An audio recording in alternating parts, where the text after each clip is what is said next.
All right, Lambo's World of Sports featuring the Big Brother. This is the NFL Week 2 recap, plus what's wrong with these certain teams that are, 0-2 that we should be, concerned and worried about. One of them is the Cincinnati Bengals, the Bears, the Chargers, and all this other stuff.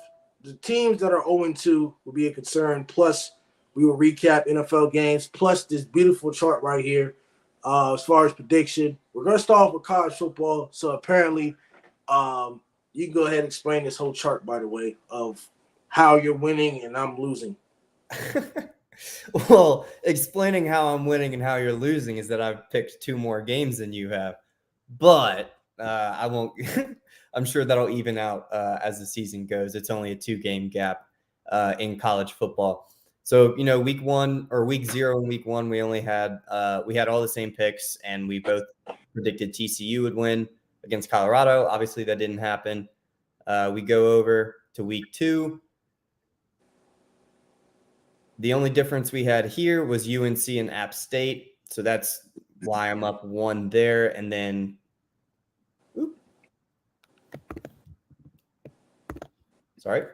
still just a 2-game gap. And the only difference here is that I picked Rutgers to beat our Hokies just because I was trying to be a little bit more realistic with what I thought was going to happen. But yeah, I mean, it's so close because we're, picking the games that, are a little bit more lopsided ranking prediction wise when it comes to who should win. We haven't really covered anything where the upsets have gone, except for, Florida, but we both thought Tennessee would win that game. So, tight right now, just a 2-game gap. But the NFL, that's when, so I got a 1-game lead on you here. Week 1, we had a lot of the same stuff. I was wrong about the Seahawks. You were wrong about the Broncos. We were both wrong about the Chargers. We've been wrong about the Chargers twice now, or I have. You picked the Titans there. You're sticking with your Rams, which is, admirable for you, but we've split the difference on those. Yeah, I mean, I think this is a really fun thing to do. It's a cool thing to keep it competitive through the year. It's just a 1-game gap right now. And we both picked the same 2 teams tonight, obviously. So nothing's going to change with that. We're either going to look like more of losers or a little bit more of winners. But yeah, I mean, it's hard to guess NFL football. It's, the pros on TV only go 50-50 a lot of times. So, nothing too concerning there. But yeah, I mean, 1-game gap, we're both just above 500 when it comes to that. So, I mean, it's probably going to stay like that unless one of us goes on a heater with our hot takes or anything like that going on the year. But, I'm sure it'll be pretty even between the 2 of us. We both know ball pretty well, in my opinion. But obviously, the NFL is very hard to predict. Well, the first game we got to get into is the Ravens versus the Bengals. What is wrong with Cincinnati? They were 0-2. Now, I understand they were 0-2 last year, and they made the AFC Championship game. Chad Johnson, Shannon Sharp on their podcast. The offensive line is bad for Cincinnati. The Ravens pull it out on the road. They hadn't beat the Bengals for a while. They lost to the Bengals 3 times last year. Lamar Jackson does what Lamar Jackson does. Joe Burrow did re-injure that calf injury, which is not good. Ravens, they play the Colts next week. The Bengals, they play the Rams. So it does not get any easier. What are your thoughts on this game? And should we panic about the Bengals and Joe Burrow? I don't think we panic yet. They started 0-2 last year. He threw 4 or 5 picks in week 1 against the Steelers last year. So, I mean, it's right on par with what we've seen, and they've ended the season. I mean, he's never gone through a training camp in his NFL career, and they've started slow, both or I guess 3 years. So my biggest takeaway from the game is how well this offense is going for the Ravens. They ran the ball 37 times, which has obviously been their strength since Lamar has been there, but they also threw the ball 33 times. So the good evenness of those, pass game, run game is something that they haven't had in the past. They were strictly run, and then they would just mix in passes. And Lamar was very vocal that he wanted to open up the field. He wanted to stretch the field, and he was dropping dimes on Sunday. His accuracy was there. He played great. The Ravens averaged 4.8 yards a carry, and the O-line allowed 0 sacks. Obviously, if you have Lamar Jackson as your quarterback, it's going to be harder for the defense to get sacks anyways, but they didn't really put him in too many positions to get sacked. The one thing I would, or not one thing, but the main thing I would worry about with the Bengals is that Joe continued to struggle basically until the fourth quarter, and he re-aggravated his calf. We saw in the preseason. Now I'm knocking on wood here. You can hear it. Not speaking it into existence. I'm just drawing similarities. Calf issues are what was going on with Aaron in the offseason before week 1.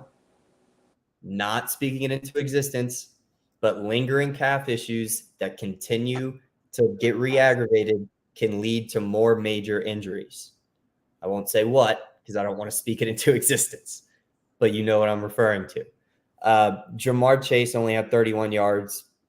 He probably had the same amount, if not less, in week 1. I don't have the stats right in front of me. And the Bengals offense only ran for 66 yards. So, like I said, I'm not panicking yet because they started slow last year. But this Ravens defense is still very good. Very good. Yes. 1 sack, 5 quarterback hits, 1 interception, 6 pass deflections, and they only allowed 17 points. That other 7 came from a punt return. So, this defense is for real. And if they can spread the run-pass game like they have been, a little bit more on the run side, which is still their strength, but they can still air it out with OBJ. Granted, he hurt his ankle. Excuse me. He'll be back. Zay Flowers is for real. I mean, this team is back to being a legit AFC contender. And I think the Bengals will be by the end of the year, but I don't think, they're at the Ravens level as of right now. No, they're not. That's why they're 3-0. They play the Colts next week, and the Bengals do play the Rams on Monday Night Football, which will not be an easy game. The game I want to talk about next is the Bucs versus the Bears. Baker Mayfield had 300-plus yards passing. Not only that, the other part of the episode, what is wrong with not just the Bengals, the Bears. What is wrong with those Bears? I mean, they traded the 3rd pick earlier this year.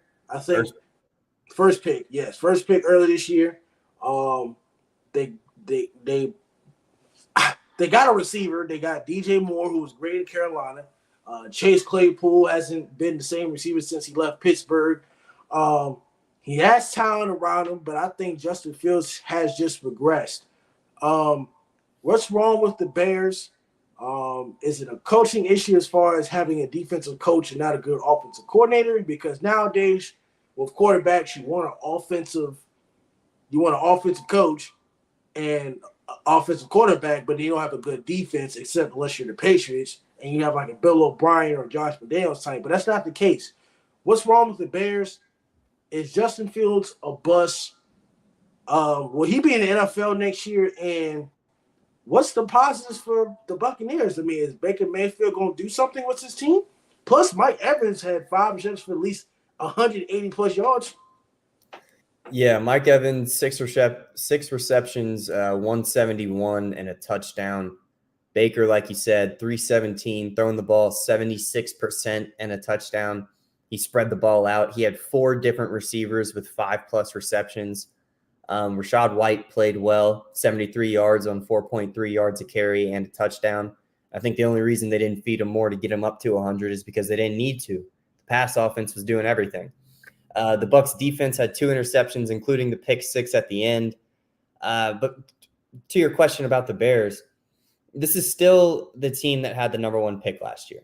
Like, not much changed besides bringing in DJ, who has helped Justin on the passing side, but the Bucs took away the run game from Justin Fields. I think he only ran the ball like 4 times in the whole game.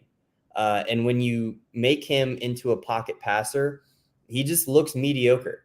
And he needs to improve pretty quickly, because if they get to the number 1 pick again this year, they're going to take Caleb Williams.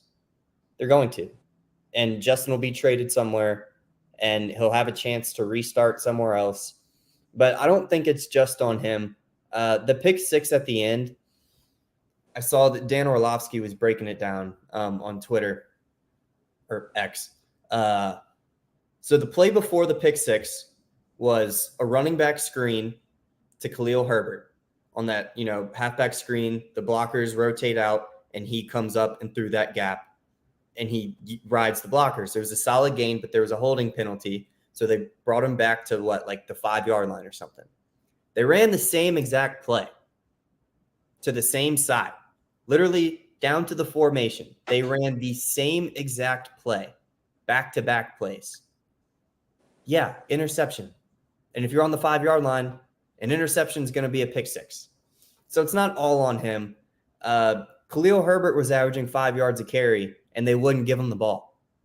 That is a talented, and that's my Virginia Tech bias, of course, but that is a talented young running back who, when given the majority of the snap share, has done nothing but light up the field.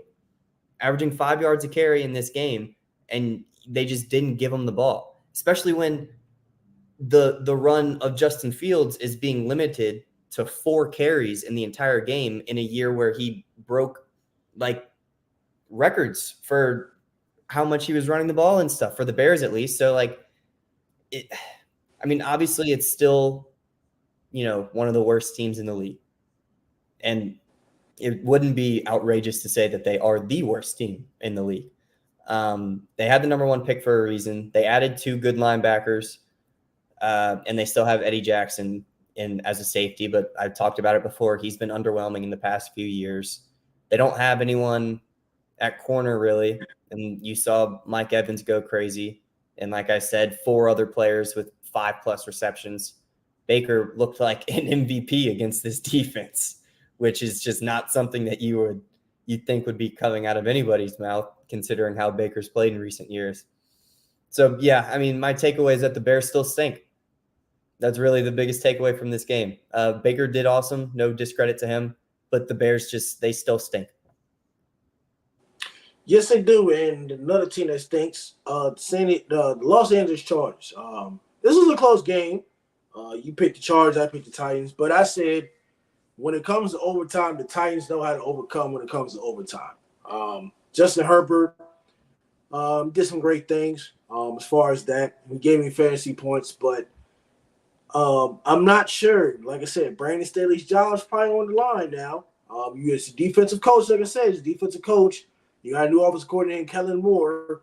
The Chargers have all that talent, but the defense can't stop them. And here's a key thing. If you really watch the game or watch the highlights, Brandon Staley calls timeouts at a weird time.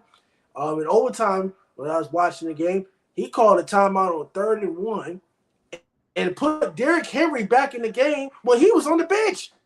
He called a timeout just to bring Derrick Henry back in the game. And I think, I'm not saying it makes a difference, but whether you stop him or not, you weren't going to stop him. So his timeouts are questionable, especially the year before, his first year as a head coach, where he called a timeout against Las Vegas in overtime and whatnot. So his timeouts are very questionable. But the Titans pulled it off. Ryan Tannehill didn't have 3 interceptions. Derrick Henry just had enough carries, to keep him going. He gave me fantasy points as well. What do you think of this game? The Titans, I think, were the underdogs in 23 games since 2018, and they somehow won. They were definitely underdog in this game. But should we be panicking about the Chargers? Because this is very concerning, and I think the reporter asked Brandon Staley if the Jacksonville game from last year had anything to do with it. So I'm definitely on the same page as you. Brandon Staley is definitely on the hot seat. You cannot have a roster this talented, this deep, and continue to come up short. And it's not just a Brandon Staley thing. You can go back to the Phillip River years. They would have loaded rosters over there, and they never did anything. Like zero playoff success, nothing. So it's really just a Chargers thing at this point. They're always overrated, it seems, because their roster on paper is great, and then they start, the season and they look like shit. Herbert had 300 yards in the air, but they had no ground attack at all. Not having Austin Eckler, I do believe Austin Eckler is in this game, they win. But he wasn't. That's just the fact of it. He wasn't in the game, and outside of Keelan Allen having 8 receptions for 111 and 2 touchdowns, and Mike Williams having 8 receptions for 83 yards, there was no other production on that offense, like really at all. Like I said, the Chargers really missed Austin Eckler. They averaged 2.9 yards a carry with their backups. Joshua Kelly played really well as a number 2, but I think what we're seeing is a similar thing to Minnesota with Madison. He was a really, really good number 2. Now that he's the number 1, it's just evident that he's not the guy that can be taking the majority of the snaps out of the backfield. And not that Joshua Kelly was hyped up to the level that Madison was, but that was a big talking point going into this game, was how well Joshua Kelly was performing as the number 2. He's the number 1. He all of a sudden sucks. So that's really all I'm going to say about the Chargers. And to your point about Brandon Staley being a defensive head coach, how are you a defensive head coach and your defense is just trash? That's supposed to be your specialty, son. and it sucks. So I'm with you. He's on the hot seat for sure. But I don't want to take any credit away from the Titans at all.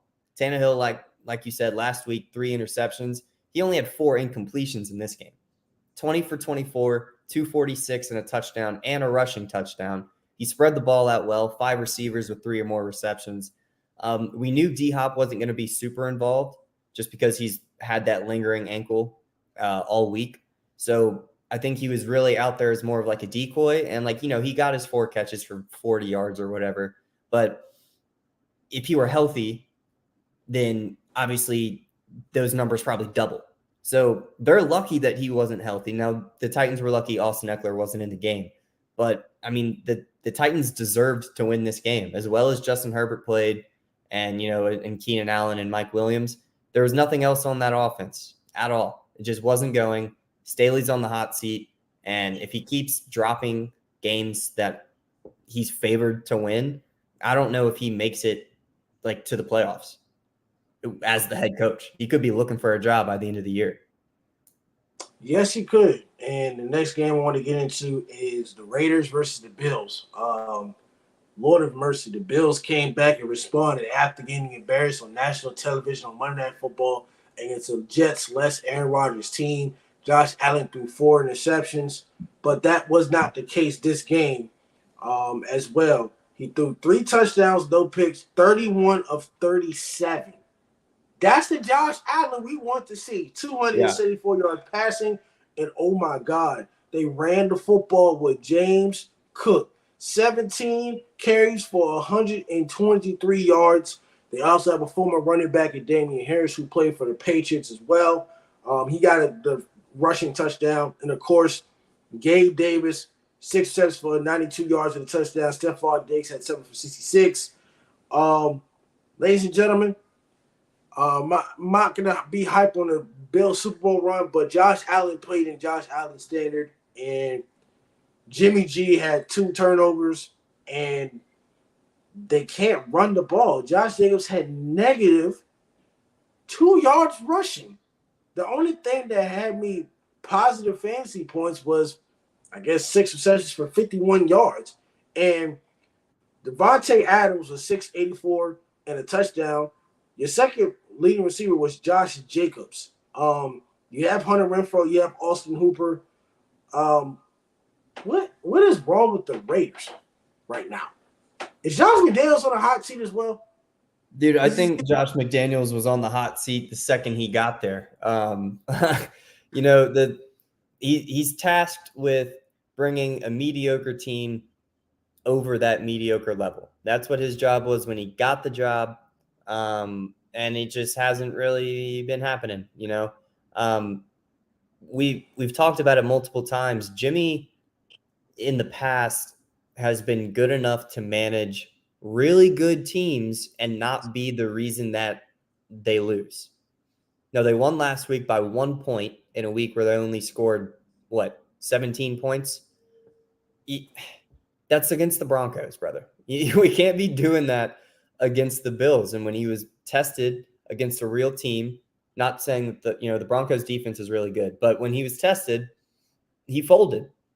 And, it might have been the lack of support that he has outside of Devontae Adams. Now, week 1, Aguilar had the majority of the yards. He was nowhere to be seen. Devontae is still one of the top receivers in the league. He was really the only bright spot on this game, in this game for the Raiders, but he got a concussion.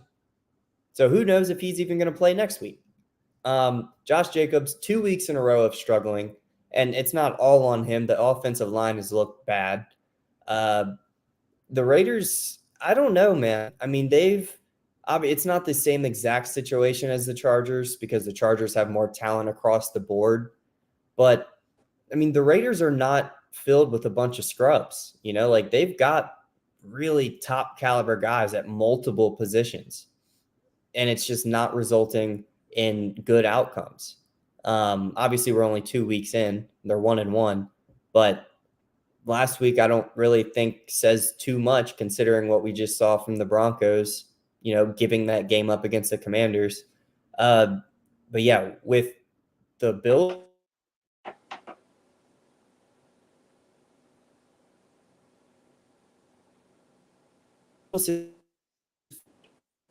for 100 yards.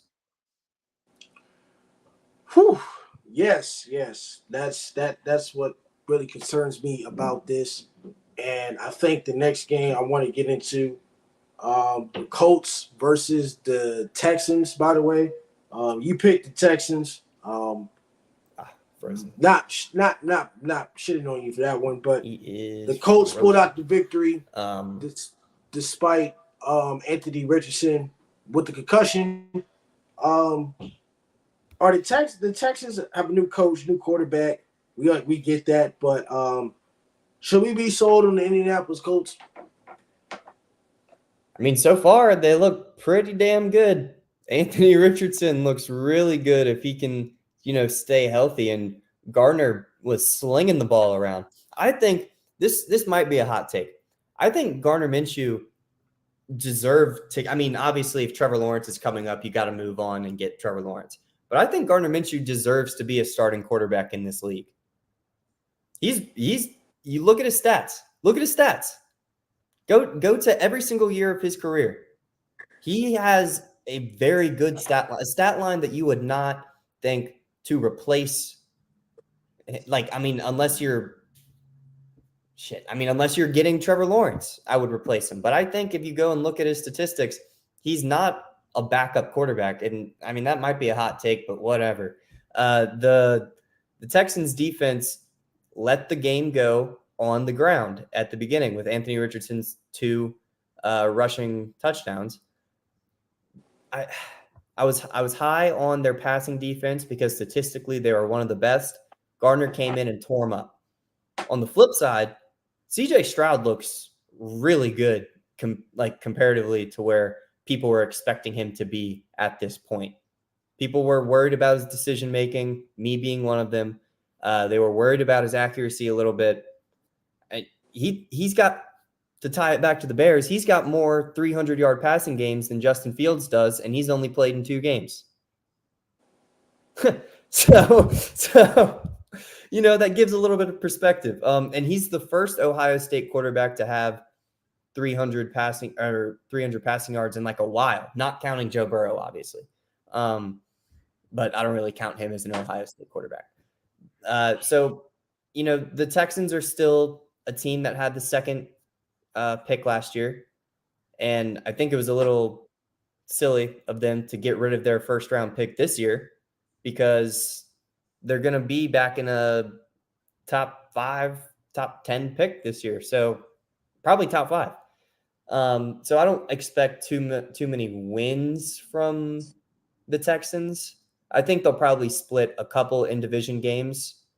But I don't really have any high expectations. I definitely have higher expectations for the Colts now after watching them in the first 2 weeks than I do the Texans. Yes, you do. The next game we need to talk about was a game that went to overtime that we were both wrong on, I think. The Lions lose to the Seahawks in overtime. Geno Smith did what Geno Smith does. On the road, I understand it was a dome game, but on the road, I saw the game. Seattle scored, basically, and the Lions defense tired out. Lions lose. They were down, and then they tied it, went into overtime, and then Seattle was just the main answer.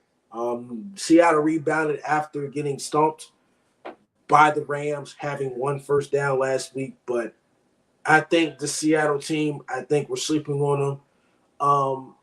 Experts really say they're going to win the division, but I don't see them winning the division, especially with the 49ers in it. But they'll be second, and they'll be a playoff team in this division. What are your thoughts on this game? Both quarterbacks played great. Both defenses held the other team to less than 4 yards a carry. And, I know it went to overtime, but when you look at the stats, the Seahawks forced 3 turnovers and had 6 tackles for loss.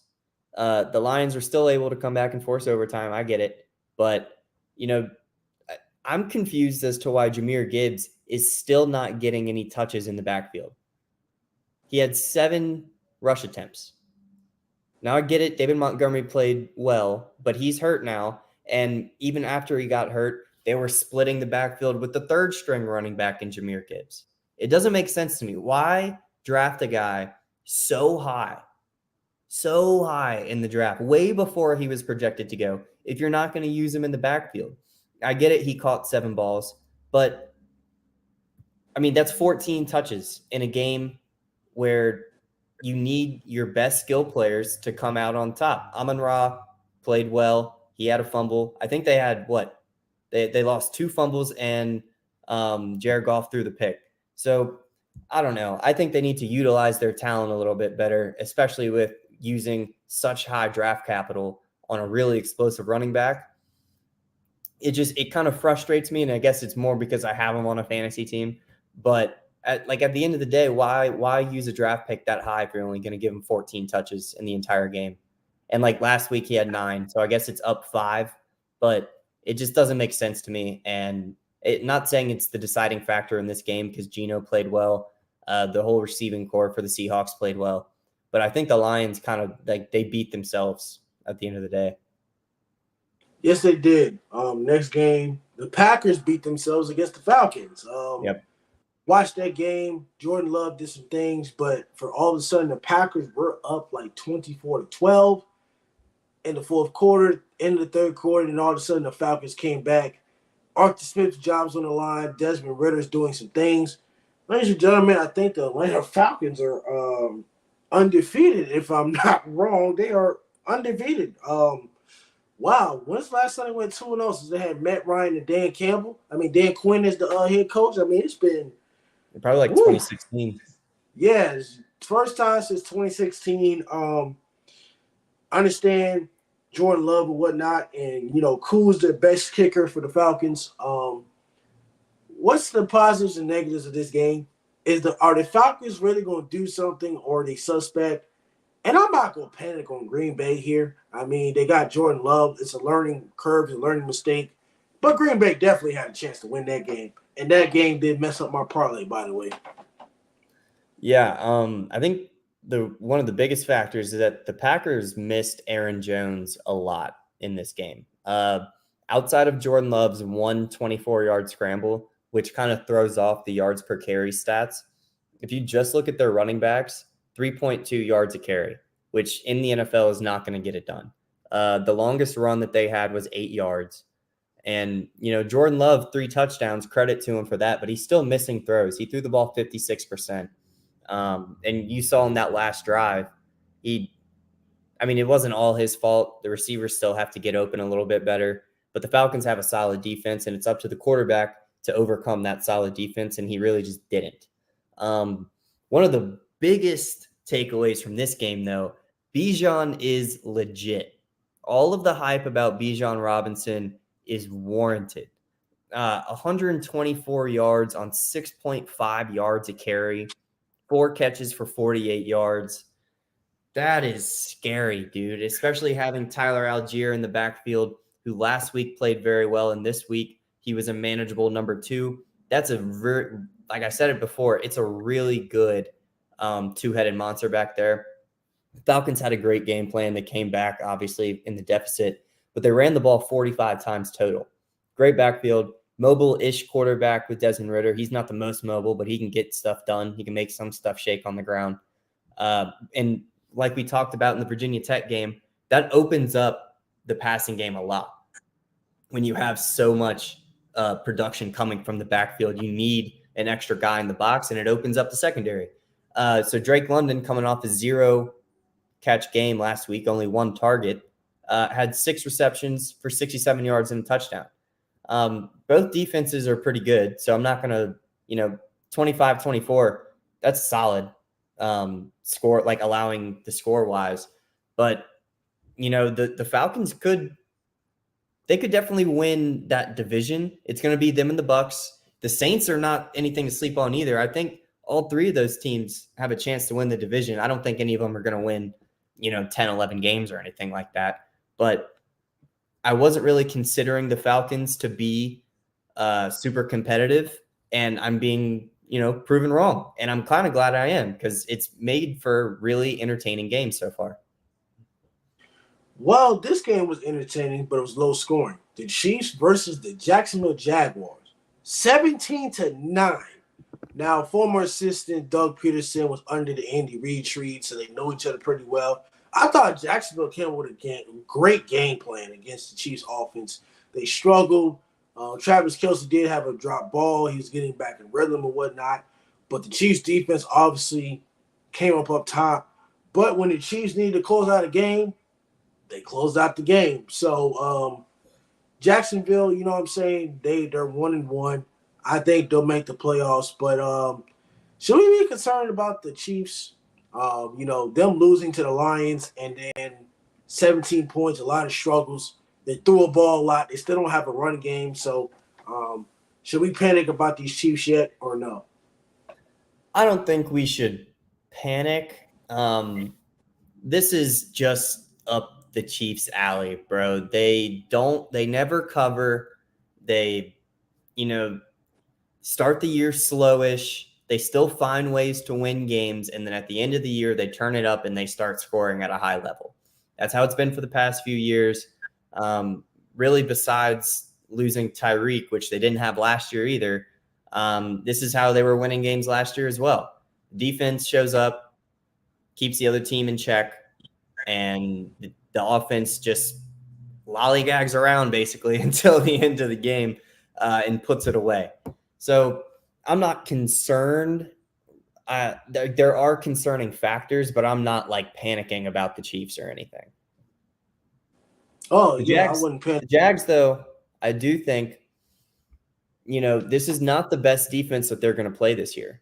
Not even close. So, I trust Trevor. He's going to be a really good quarterback. ETN is fine, but he didn't have a really good game.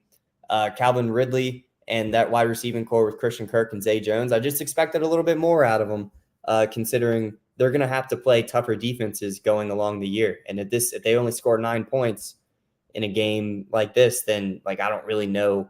I'm not betting on them to fall short in every game or anything, but it was a little bit concerning on the Jaguars' end.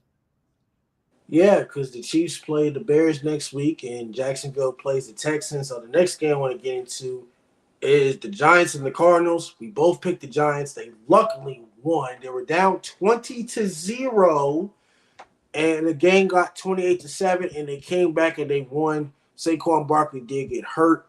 I think it was an MRI or something that we scheduled today. We're not sure the circumstances because they do play in the next 72 hours against the San Francisco 49ers on the road. It's a very tough team. We don't expect them to win, especially without no Saquon Barkley, but we're not going to see the 49ers give up a 20-point lead. The Cardinals have shown some promise, even though, we thought they were tanking. They shown some promise. They should have beat the Commanders. They only lost by 4, and then unfortunately they lose by 3. Daniel Jones, I'm still not sold on him, but I think there's some positives for the Arizona Cardinals. But the Giants, we were going to have some questions about those Giants, by the way. And there's still concerns, by the way, especially when Saquon Barkley does not play. What are your thoughts on that game after being down 20-0? Yeah. I mean, the Cardinals, I think this speaks pretty well for Gannon, their new head coach. He's obviously not playing with a talented team in NFL from an NFL view. Obviously they're still all NFL players, so I'm not shitting on them directly, but in comparison, this is probably the worst team on paper in the league. And they're competing. It was a terrible collapse, obviously, but they were playing without Budda Baker, and they traded away other pieces. They dropped Colt McCoy. Josh Dobbs looked good in the first half, and he looked good in the first half last week as well. So I'm sure that they'll pull together some wins this year. They'll probably win 3 games maybe. But it is encouraging to see, a team that, in my opinion, is pretty clearly tanking, still putting up a fight. When it comes to Saquon, he avoided a high ankle sprain. It's a low ankle sprain, so he'll miss some time, but it's not like season ending or anything, which when he was getting helped off the field, it looked pretty serious. So I'm glad it wasn't anything crazy like that.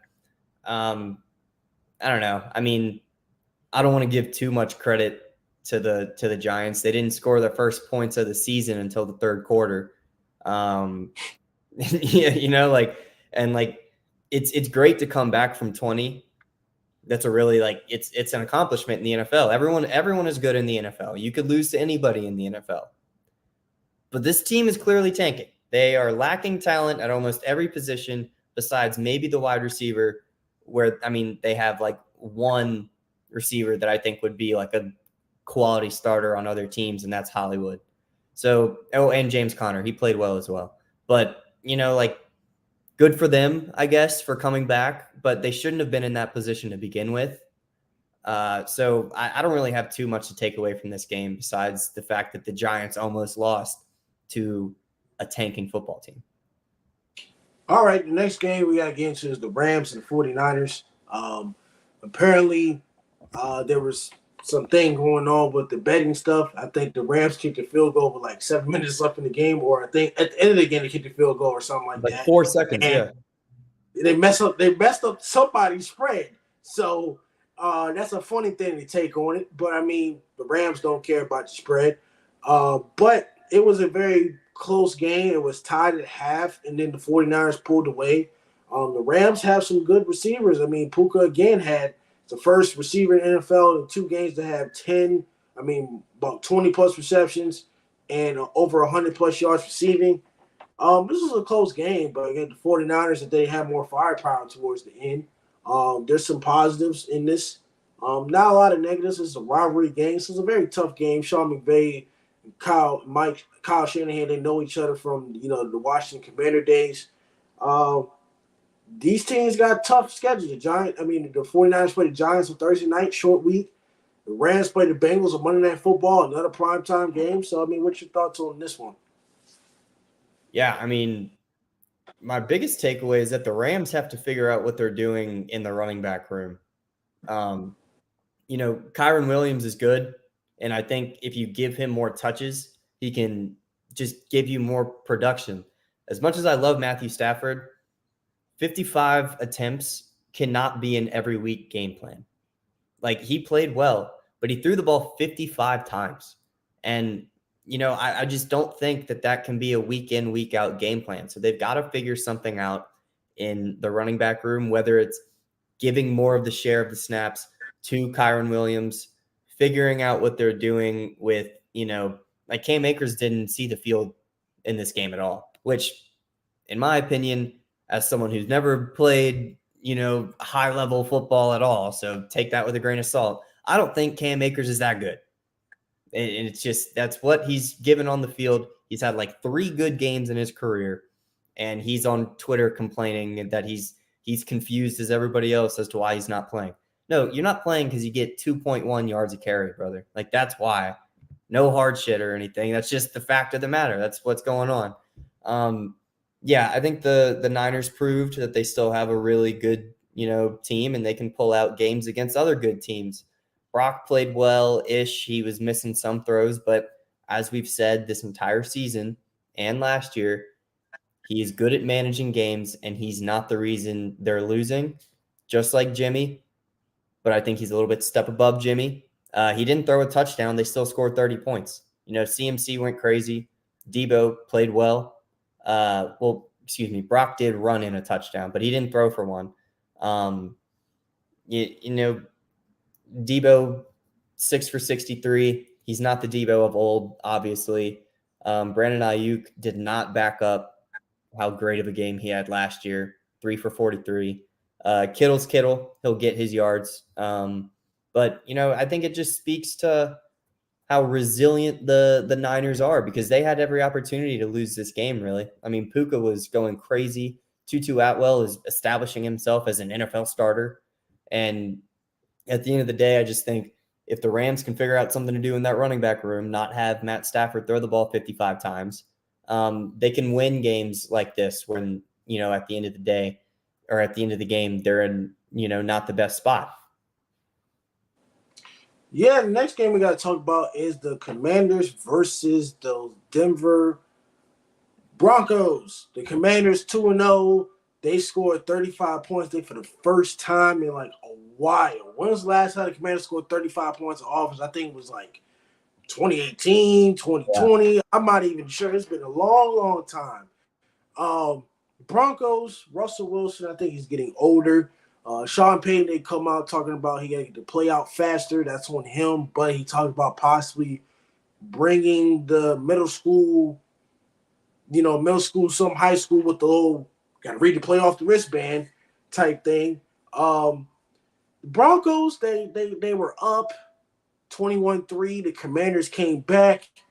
The Hail Mary was crazy. We both watched that Hail Mary. It was insane. It was the tip drill. That's what you call it in practice. The 2-point conversion, you could say it was PI and whatnot, but, I mean, that's not the reason they lost the game. You're up 18 points. You should not be able to lose. What are your thoughts on this game? And are we sold on Sam Howell and those Commanders now?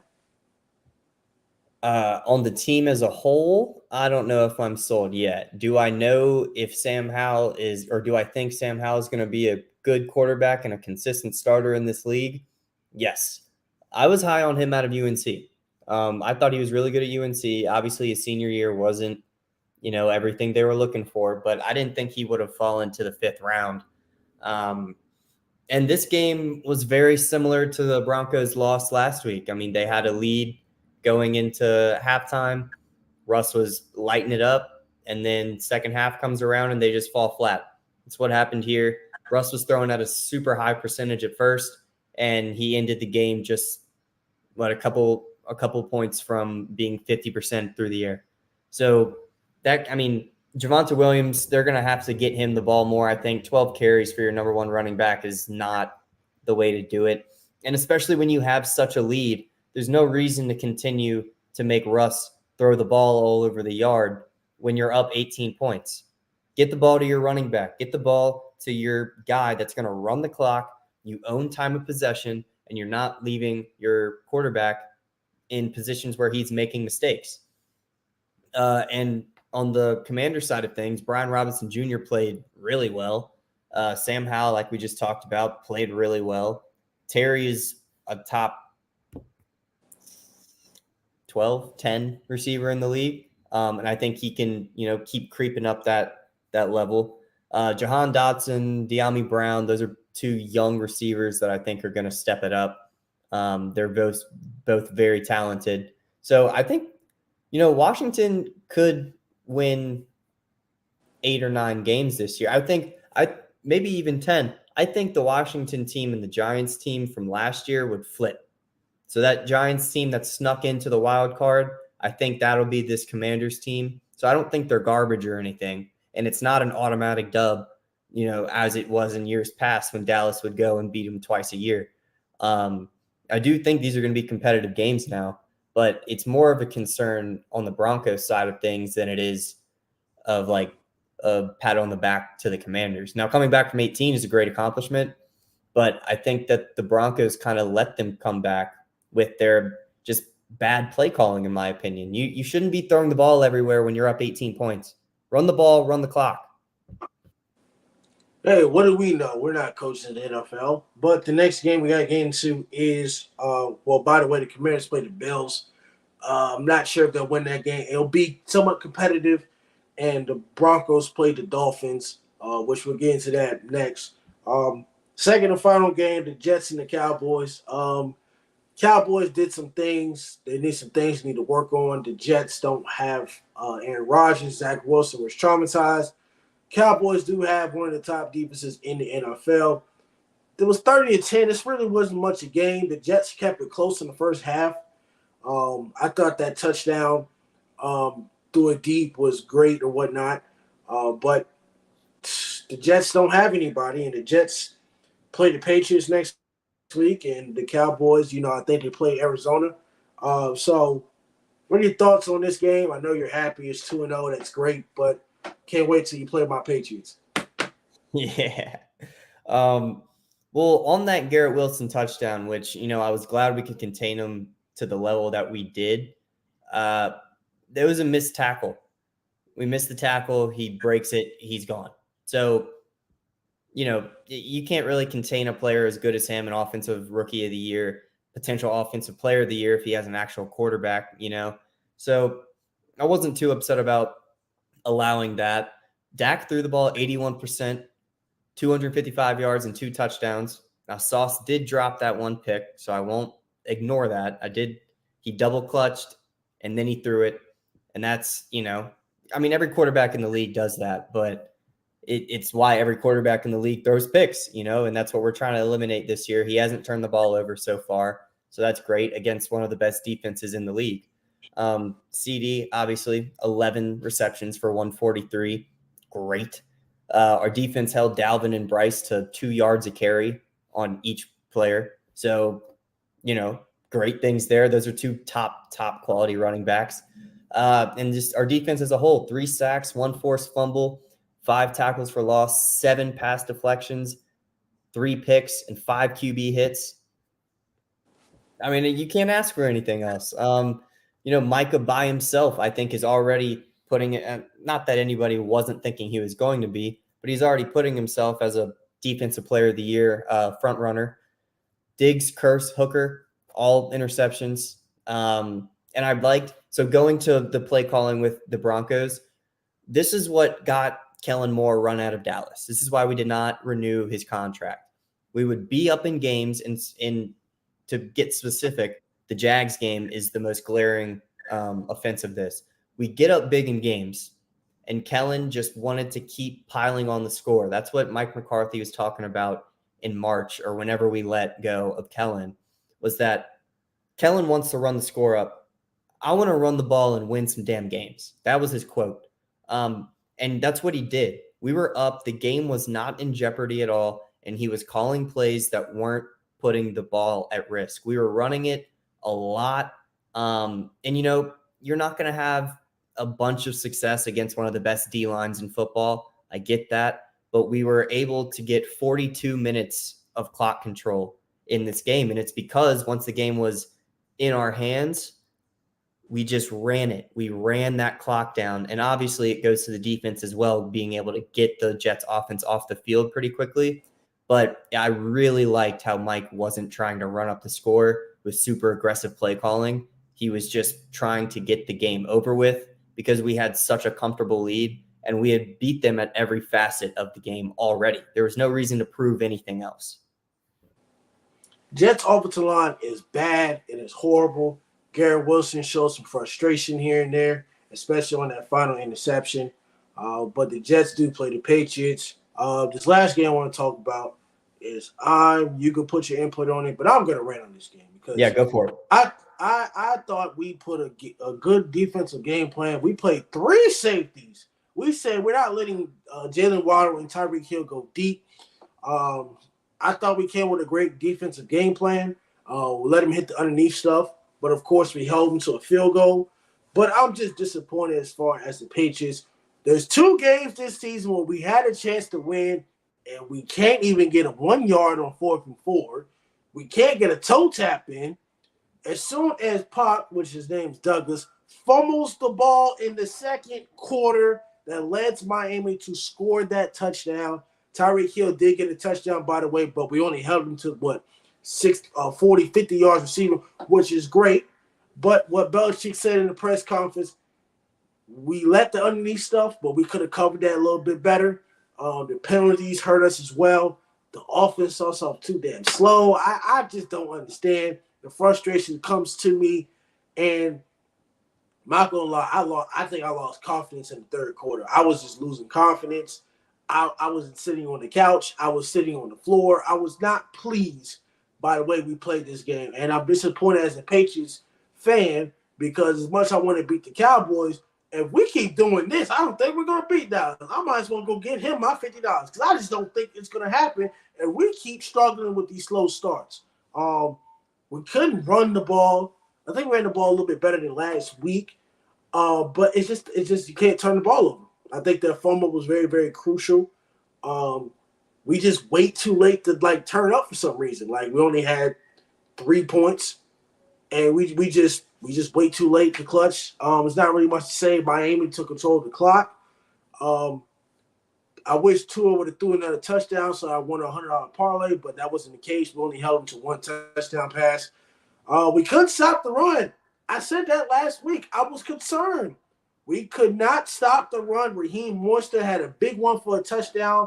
It was 17, I think 17-10 or whatnot. He runs for a touchdown the first play, gets the ball, boom, game over. I'm like, dog.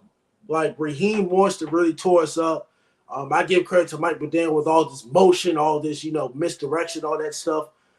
Tua is 5-0 against Bill Belichick. Bill Belichick in the press conference, not really much to say. Offense starts off slow. Now, with Mac Jones being the answer at quarterback, I think we're overreacting a little bit. Mac Jones didn't turn the ball over, but we just wait too late to turn up for some odd reason. So I'm not sure what we need, or I know we know what we need to work on, but I'm just not sure in this direction. The Patriots are 0-2 for the first time since 2001 when they won the Super Bowl, but we got to keep working hard. We play the Jets, but I'm not going to underestimate the Jets because both teams are 0-2, or no, 1-1, and we're 0-2. So we're on the road. But as a Patriots fan, I'm just very, very disappointed. I will not be wearing my stuff. I might have to pull a trick where I don't wear my Patriots stuff on Sunday because we're not good. We suck.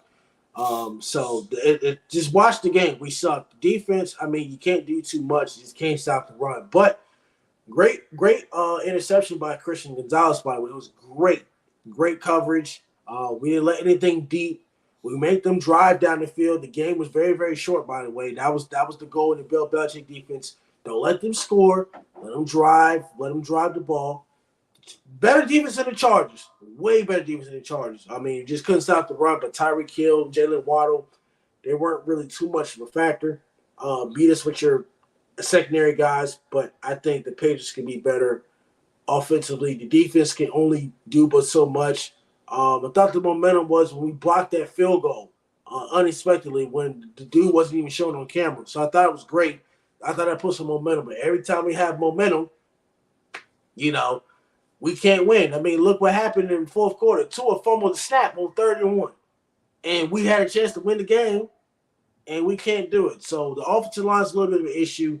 Trent Brown did not play, so that sack on the on first down when it was 2nd and 18 that really hurt us. Disappointed as a Patriots fan. We suck. We're not good. I want to beat the Cowboys, but the way we keep playing, we ain't gonna damn beat them. What's your thoughts on this Miami and Patriots game? I'm not panicking on the Patriots. I think we'll make the playoffs because the Jets suck, but right now we are not good. Yeah. Speaking of that Jets matchup next week, that's the same Jets defense that turned Josh Allen over 4 times. So that's nothing to sleep on. I know you're not, But just to put that out there, I was really just going to point out that everything you said prior to the game about your concerns is what happened in the game. Like you called it, and as it was happening, I was like, damn, I know Tyler is pissed right now, bro. Like, I know he's pissed. Just because before the game, your main concern was that like they're not going to be able to contain the run. And they weren't. Mostert went crazy. Mostert's like 32 years old, and he's still one of the fastest guys in the league. So that's crazy. Good for him. But, it was tough. I mean, we both picked the Patriots to win. So obviously I wanted them to win. We knew that Bill wasn't going to let the passing game beat them. That's what we were hammering in our predictions. That's what we were hammering at the end of the Chargers game. We were like, Bill's not going to let that happen. That was a Brandon Staley mishap. You can't be playing press coverage with one safety against Tyreek Hill and Jalen Waddle. And he didn't, like you said, 3 safeties at times. They were not going to let that passing game beat them. And at the end of the day, the running game did. And the offense stalled when it looked like you guys were getting momentum. So, I mean, I really don't have anything to add, and I'm not going to pile it on you because I know it sucks. But, it's just the way it goes in the NFL sometimes. These are both the first game and the second game both had opportunities to win, and it just comes up a little short. Same thing that happened last year. We always have opportunities to win. We can't close it out, but it's 2 games. But it's still disappointing because I have high hopes for me being a Patriots fan, probably more than any other sports team that I like. There's always high hopes for those Patriots, especially the Super Bowl wins. But, I mean, I'm over the Tom Brady thing, but Mac Jones is a good quarterback, but we just got to get going. We got to score the first possession of the drive. We can't wait till the fourth quarter to turn it up, especially when we play the Cowboys too. We can't wait till the third quarter to start turning it up. So I hope we make some adjustments, and I hope we work things better. We play the Jets. They're not an easy team. I wouldn't sleep on them. Last year, like I said, the score was 3-3, and then we only won by special teams. So that's not good. But I don't want to lose to the Jets. I don't want to go 0-3 because if we go 0-3, then I will not be confident about beating the Cowboys probably until like Saturday night, unless a prayer comes up. But this is it for Lambo's World of Sports featuring the Big Brother. Tomorrow we'll be recapping top-notch college football games because there's a lot of them. And we'll be previewing Giants versus the 49ers on Thursday night, which is less than basically 48 hours away. We got to get into these games because the Saints and the Panthers are playing right now as we speak. And then we have the Steelers and the Browns. I guess if you're awake or whatnot, if you want to recap those games. If not, I'll try and do it. But it's 2 games. We'll recap those tonight. We both should be awake. And then we'll see you back tomorrow for more college football and NFL. But appreciate you, Sideline Sports Network. And appreciate you, as always, for hopping on. You've been doing great. Lambo's World of Sports, Totem Pole Nation. And I'm delivering your package tomorrow, so you'll have Totem Pole gear finally.